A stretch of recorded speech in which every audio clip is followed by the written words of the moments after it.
Pertama-tama konsultan akan berdiskusi dengan BOD ya, dengan top leaders untuk menetapkan visi budaya inovasi yang ingin dihidupkan dalam organisasi. Nah, kemudian dari visi itu diturunkan menjadi satu set perilaku yang kita ingin hidupkan, munculkan di karyawan kita. Perilaku yang kalau itu benar terlihat secara konsisten di karyawan kita, berarti kita sudah bisa mengatakan budaya inovasi yang kita ingin wujudkan itu benar-benar sudah terwujud.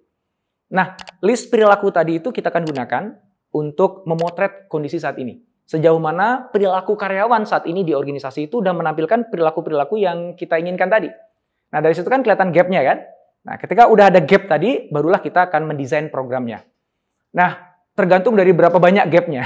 Bisa jadi programnya itu multiple program gitu ya, nggak cuma sekali programnya. Intinya adalah kita harus memutuskan kita akan mulai intervensi untuk perilaku yang mana dulu. Jangan terlalu nafsu ingin mengubah banyak perilaku di satu waktu. Ya. Oke, let's say ada 3 perilaku yang kita ingin hidupkan di karyawan kita. Yang pertama misalnya open mind-nya dia terbuka terhadap masukan.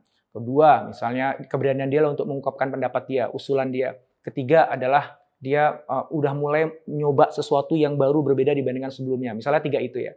Nah, kita desainkan tuh, apa program yang bisa memunculkan perilaku-perilaku tadi. Nah, di dalam desain program itu, kita harus menetapkan apa indikator-indikator yang bisa kita gunakan untuk mengukur sejauh mana perilaku mereka memang sudah berubah seperti yang kita inginkan. Nah, habis itu secara berkala kita evaluasi.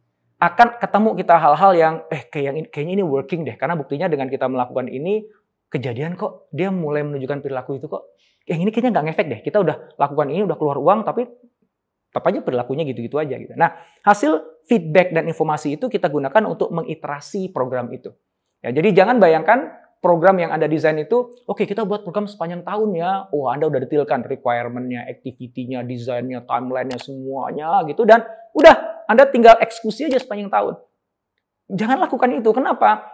Karena ketika Anda mendesain program itu di awal, Anda gunakan banyak asumsi yang belum tentu benar. Ya kan? Yang kedua adalah, kalaupun asumsinya benar, bisa jadi di lapangan ternyata situasinya berubah. Ya. Nah, agar supaya program kita tuh benar-benar efektif dan juga efisien, maka kita perlu pecah-pecah program itu menjadi cycle-cycle yang lebih pendek. Bisa sebulan, 2 bulan, atau 3 bulan. Nah, di akhir cycle kita harus melakukan evaluasi tadi. Habis itu, kita iterate. Ya, kita ubah desain programnya berdasarkan informasi yang ada supaya begitu masuk cycle berikutnya, programnya jadi lebih baik lagi. Nah, itu konsultan bisa ngebantu di bagian itu. Terus itu digulirkan sampai satu titik nanti, perilaku-perilaku yang memang kita ingin hidupkan, itu benar-benar kelihatan. Dan bukan cuma sekali 2 kali, tapi konsisten di karyawan kita.